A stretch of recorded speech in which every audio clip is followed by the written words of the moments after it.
오병학 저자의 규장신앙위인북스 4 손양원 16장 새아들과 새어머니. 안재선에게서 자기가 직접 동인과 동신을 사살했다는 고백을 받아낸 것은 다행한 일이 아닐 수 없었다. 하지만 그를 구하는 일이 쉽지는 않았다. 우선 나덕한 목사는 군법 재판 담당자들을 향해 탄원을 했다. 이건 기묘한 청원입니다. 피살당한 자들의 아버지가 호소한 일입니다. 그래, 그게 뭡니까? 여기 이 안재선을 용서하고 살려달라는 것입니다. 목사님, 그런 어처구니 없는 말이 어디 있습니까? 이 자에게서 무죄가 드러났다면 몰라도 방금 자기 입으로 죄를 털어놨지 않습니까? 그런데 어떻게 살린단 말입니까? 사실을 털어놓았으니 용서해달라는 것이지요. 자기 죄를 털어놓았으니 처형시켜야지요. 이건 내 소원이 아니라 피해자의 아버지인 손양원 목사의 소원입니다. 그런 쓸데없는 소리 말아요. 이자는 벌써 처형자로 결정되었으니까요. 처형자로 결정되었다는 말에 나덕한 목사는 놀라지 않을 수 없었다. 안재선을 살려내려고 그에게서 죄의 고백을 받아냈던 것인데 결과가 도리어 그를 죽음으로 몰아넣고 말았으니 당황하지 않을 수 없었다. 그 자리에서 군법재판 담당관은 부하를 부르더니 30분 후에 트럭을 대기시키라고 명령했다. 이 트럭은 처형자를 사형장으로 실어보낼 것이 틀림없었다. 나덕한 목사는 마음이 다급해지지 않을 수 없었다. 그래서 그는 모든 힘을 다 기울여 거듭 탄원했다. 그러나 결과는 마찬가지였다. 나중에는 담당관이 나 목사를 향해 반란 가담자, 국가 치안 방해자, 안녕질서 교란자가 된다는 말로 협박까지 했다. 나 목사는 곁에서 사태를 지켜보고 있던 아들 재민을 향해 다급한 소리로 말했다. 예, 재민아, 어서 집으로 달려가서 동이를 이리로 데려오너라. 그리고 내 책상 위에 놓여있는 손 목사님의 편지도 가져오고. 자, 어서 달려라.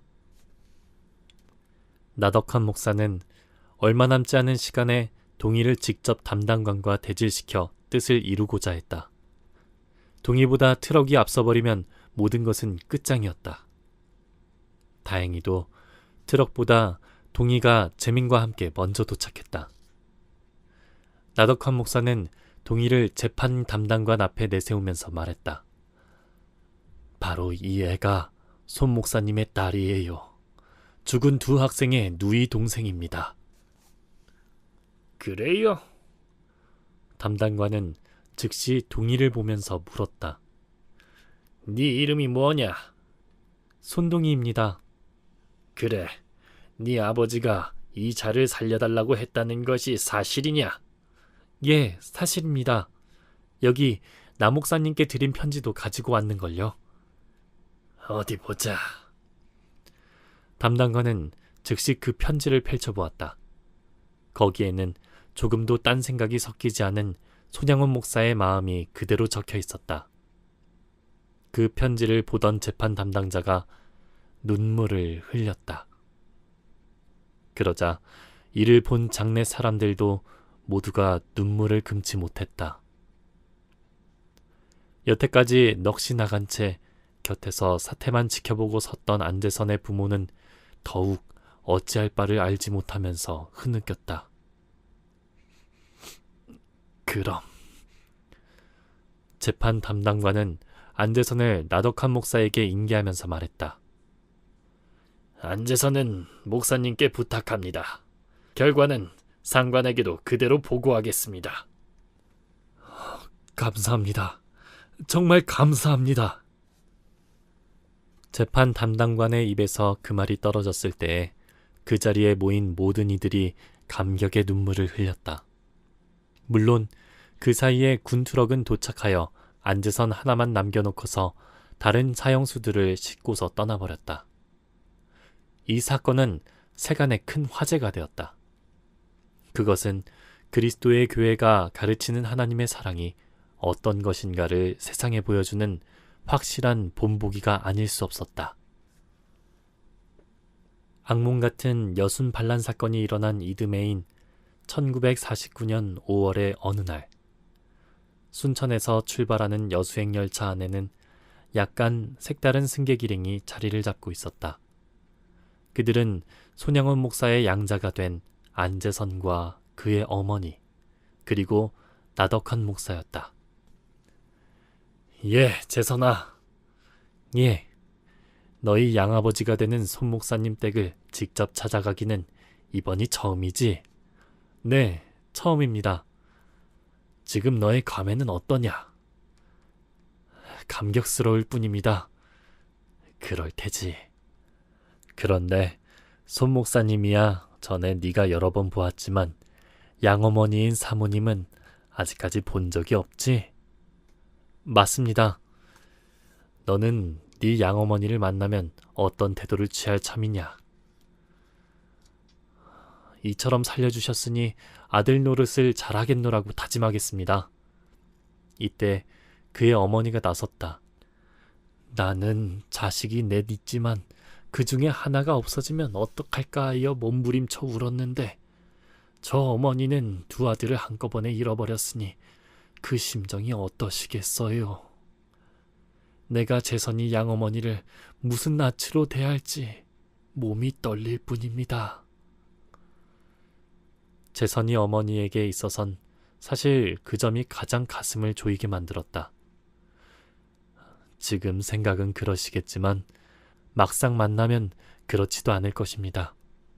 성령이 지배하는 곳에는 언제나 평화가 이루어지기 마련이니까요. 남목사의 위로였다.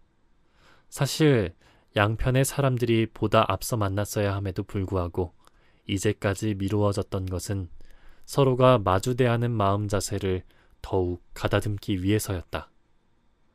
마침 그때 장사꾼들이 타고 있는 쪽에서 떠들썩한 소리가 들렸다. 어이쿠, 이 사람 눈이 빠졌나? 왜 남의 발을 밟아? 아이, 누가 알고 밟았나? 워낙 사람이 많다 보니 그랬지. 잘못했다고 하면 그만일 텐데 잔소리는 무슨 잔소리야?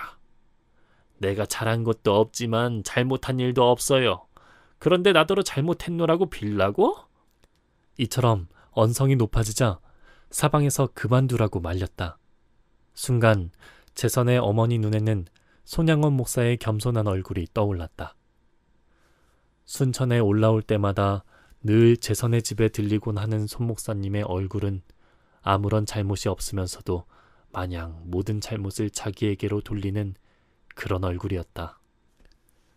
손양원 목사가 처음 순천으로 와서 재선의 집을 방문했을 때의 일이었다. 제가 손양원입니다. 어휴, 목사님, 이게 꿈입니까? 생시입니까? 재선의 아버지는 자리에서 벌떡 일어나 손 목사를 맞았는데 너무 황망하여 몸이 떨리기까지 했다. 방 안에서 상처를 치료하고 있던 재선도 손 목사님이라는 말을 듣고서 어쩔 줄 몰라 했다. 예, 재선아, 어서 인사드려라. 너를 살려 양아들을 삼으신 목사님이시다. 예. 재선은 간신히 일어나 절을 하는가 싶더니 풀썩 고꾸라지면서 그대로 엎드려 흐느껴 울며 말했다. 목사님, 저는 흉악한 죄인입니다. 저를 용서해 주십시오. 손 목사는 엎드린 재선을 일으켜 세우며 말했다. 재선아, 나는 너를 벌써 용서했단다. 하나님이 너를 받아주셨는데 내가 어찌 너를 용서하지 않을 수 있단 말이냐. 자, 이제는 눈물을 거두고 내 얼굴을 보렴. 재선이 고개를 들고 본 손양원 목사의 얼굴은 마치 자비로운 하나님의 얼굴과도 같았다. 여수행 열차가 신풍역에 도착할 즈음 손양원 목사의 부인은 거처로부터 멀리 떨어진 개울가에서 빨래를 하고 있었다. 기차가 기적 소리를 울리자 사모의 마음은 또 한바탕 뒤집어졌다. 두 아들이 그 기차를 타고서 순천으로 오가던 일이 생각났기 때문이다. 신풍역에서 내린 나덕한 목사의 일행은 그 길로 애양원으로 향했다. 그러나 누구도 그들이 누구인지 알아보는 사람은 없었다. 손목사 부인도 마찬가지였다. 얼핏 일행의 모습이 눈길에 스쳤을 뿐 그들이 자기 집을 찾아오는 손님들인 것은 까맣게 모른 채 빨래에만 정신을 팔고 있었다. 그런데 얼마쯤 지나서였다. 손님이 오셨어요. 한 아이가 논두렁을 달려오면서 외쳤다. 뭐? 손님이 오셨다고? 그래요. 한 분은 순천서 오신 남목사님이래요. 그게 정말이냐? 정말로 남목사님이라고 했어요. 순간 사모는 놀라지 않을 수 없었다. 며칠 전에 수일 사이에 나덕한 목사가 양아들 안재선 군과 그의 어머니를 데리고 오겠다는 소식을 받긴 했지만 구태여 만나보고 싶지 않은 사람들을 기어코 만나게 되었구나 하는 생각이 들자 마음이 매우 착잡했다. 정신이 아찔했고 눈앞이 캄캄해왔다. 느닷없이 눈앞에 영상이 펼쳐지더니 칼을 빼어든 가룟 유다가 보이고 십자가 위에서 고통하시는 그리스도가 보이고 심지어 돌무더기에 맞아 죽고 있는 스테반의 모습이 보였다. 그리고 그런 참혹한 영상 사이로 안재선이 자기의 두 아들을 죽이는 모습도 보였다. 내가 왜 이럴까? 순간 사모의 몸이 휘청하더니 물 가운데로 그대로 주저앉았다. 세상 천지에 내 자식을 둘이나 죽인 원수를 끌어안으면서 내 아들이라고 불러야 하다니. 손 목사님은 그것이 하나님의 사랑이요 순교 정신이라고 말했지만 그런 고역과 고통이 또 어디 있단 말인가. 그리고 이제 생각으로만 아니라 실제로 그런 일을 맞닥뜨렸으니 이런 아픔을 어떻게 치러야 한단 말인가. 가까스로 정신을 차린 사모는 그런 애통한 마음을 기도로 하나님께 아뢰었다. 하나님 아버지여, 어찌 내 믿음이 이처럼 약해졌습니까? 어찌하여 이런 번민을 이길 수 없게 되었습니까? 저를 붙들어 주소서. 성경에 너희가 친히 원수를 갚지 말고 진노하심에 맡기라 하지 않으셨습니까? 그리고 네 원수가 줄이거든 먹이고 목마르거든 마시우라 하지 않으셨습니까? 그러니 내게도 그런 큰 힘을 허락하소서. 한편 재선과 그의 어머니도 곧 대면해야 할 손목사의 부인을 기다리면서 몹시 초조하지 않을 수 없었다. 자식을 둘이나 잃은 어미의 마음이 오죽할까? 사모님도 손목사님과 같은 마음이시라면 좋을 텐데. 저만치 논두렁을 따라 손목사의 부인이 어린아이를 앞세우고 빨랫감을 머리에 인 채 걸어오고 있었다. 약간 무거운 발걸음이었지만 그녀는 걸음을 재촉하고 있었다.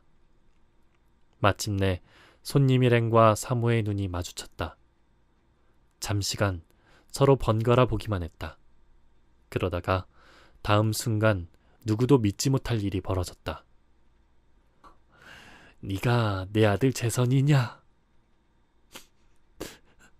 어머님, 제가 재선입니다. 아이고, 잘 왔다. 정말 잘 왔어. 얼마나 널 기다렸는데. 어머니. 재선과 사모는 서로 부둥켜 안고 한동안 흐느껴 울었다. 사모의 아픈 마음을 어루만지신 하나님의 따뜻한 손길이 이를 가능하게 한 것이었다.